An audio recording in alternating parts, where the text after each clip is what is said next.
Hey guys, നമുക്കിന്നൊരു evening vlog കണ്ടാലോ? കുറച്ചധികം ബിസിയുള്ളൊരു ഡേ ആണ്. ഇപ്പോൾ വന്ന് മിക്ക ദിവസവും സെയിം പരിപാടികളാണ് കേട്ടോ. കോളേജിൽ പോവുക, വരിക, പഠിക്കുക, റിപ്പീറ്റ് അങ്ങനെ വെള്ളി വരെ ഈ റിപ്പീറ്റ് പരിപാടികളാണ് കേട്ടോ പോണത്. ഇപ്പം ഞാൻ വീട്ടിലേക്ക് പോകുന്ന ടൈം കാണിച്ചു തരാം. 6:23. അപ്പം ഇതിൻ്റെ ഇടയിൽ നിങ്ങൾക്ക് വ്ളോഗ് ഇടാനോ അങ്ങനെ എനിക്ക് പ്രത്യേകിച്ച് ഒന്നും ചെയ്യാനുള്ള സമയം കിട്ടാറില്ല.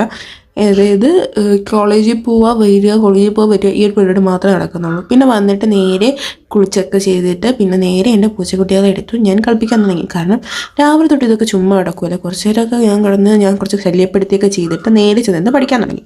കാരണം എനിക്ക് വൈവയാണ് കേസ്. ഈ സാധനങ്ങളൊക്കെ വൈവയ്ക്ക് പഠിക്കുള്ളൂ. കുറേ മഞ്ഞയും പച്ചയൊക്കെ ഇട്ട് വരച്ചിട്ടിട്ടുണ്ട്. പക്ഷേ ഈ സാധനങ്ങൾക്ക് പഠിക്കാനുള്ളതാണ്. അതൊന്നും ഒന്നും ആയില്ല കേസ്. ഇതൊക്കെ കൊണ്ടാണ് നമ്മളിപ്പോൾ വീഡിയോ ഇടാത്തത്. സമയം കിട്ടുമ്പോഴൊക്കെ ഞാൻ ഇടാറുണ്ട് കേട്ടോ. അപ്പോൾ എന്തായാലും വീഡിയോ ആദ്യമായിട്ടാണെങ്കിൽ സബ്സ്ക്രൈബ് ചെയ്യാൻ മറക്കരുത്. കമൻറ്റ് ചെയ്യാം കേട്ടോ. നിങ്ങൾ എന്തെങ്കിലുമൊക്കെ കമൻറ്റ് ചെയ്യണം. എനിക്ക് കമൻറ്റ് ചെയ്ത് വായിക്കുമ്പോൾ എനിക്ക് ഭയങ്കര സന്തോഷം. അപ്പോൾ ബൈ.